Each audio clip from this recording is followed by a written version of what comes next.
આજના મુખ્ય સમાચારની શરૂઆત કરીએ તો કેન્દ્ર સરકાર ખેડૂતો માટે પીએમ કિસાન સન્માન નિધિ યોજના ચલાવે છે। આ યોજના હેઠળ સરકાર વર્ષમાં 3 વખત લાભાર્થીઓને 2000 રૂપિયાના હપ્તા ટ્રાન્સફર કરે છે।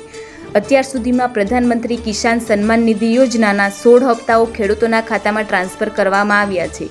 હવે 17મા હપ્તાની રાહ જોઈ રહ્યા છે। હાલ દેશભરમાં લોકસભાની ચૂંટણીનો માહોલ ચાલી રહ્યો છે। 7મા એટલે કે છેલ્લા તબક્કા માટે 1 જૂને મતદાન થશે। આ પછી લોકસભા ચૂંટણીના પરિણામો 4 જૂન 2024ના રોજ આવશે। આવી સ્થિતિમાં ખેડૂતોને ચૂંટણીના પરિણામો બાદ પીએમ કિસાન સન્માન નિધિ યોજના હેઠળ 17મા હપ્તાનો લાભ મળી શકે છે।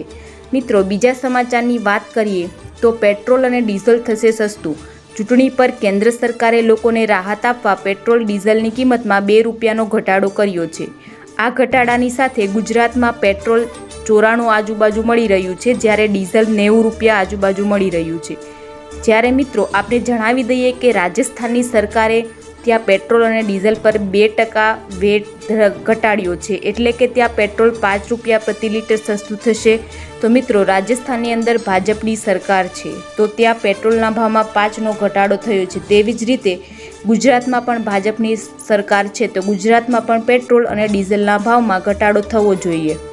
બીજા સમાચારની વાત કરીએ તો અંબાલાલ પટેલની આગાહી મુજબ રાજ્યમાં કાળઝાળ ગરમી વચ્ચે મોન્સૂનને લઈને મોટી આગાહી કરવામાં આવી છે। હવામાન નિષ્ણાત અંબાલાલ પટેલે આગાહી કરી છે તે પ્રમાણે આગામી સમયમાં રાજ્યમાં પ્રી મોન્સૂન એક્ટિવિટી શરૂ થશે। અંબાલાલ પટેલના જણાવ્યા અનુસાર આગામી તારીખ 12 થી 16 મે વચ્ચે રાજ્યમાં મધ્ય ગુજરાત અને વડોદરામાં આંધી વંટોળ સાથે વરસાદની શક્યતા।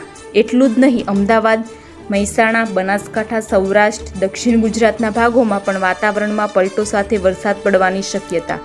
મિત્રો, બીજા સમાચારની વાત કરીએ તો આજે બોટાદમાં અચાનક વાતાવરણમાં પલટો આવ્યો, કરા સાથે વરસાદ પડ્યો। બીજી બાજુ જોવા જઈએ તો દાહોદમાં કતવારા, ઝાલદ સહિતના વિસ્તારોમાં વરસાદ, રાજકોટમાં જસદણના ગ્રામ્ય વિસ્તારોમાં વરસાદ, ભાવનગરના ઉમરાણા તાલુકામાં ભારે પવન સાથે વરસાદ પડ્યો, ઈડરમાં કરા સાથે કમોસમી વરસાદ, અરવલ્લીમાં જોવા જઈએ તો ત્યાં વાવાઝોડા સાથે વરસાદ ખાબક્યો।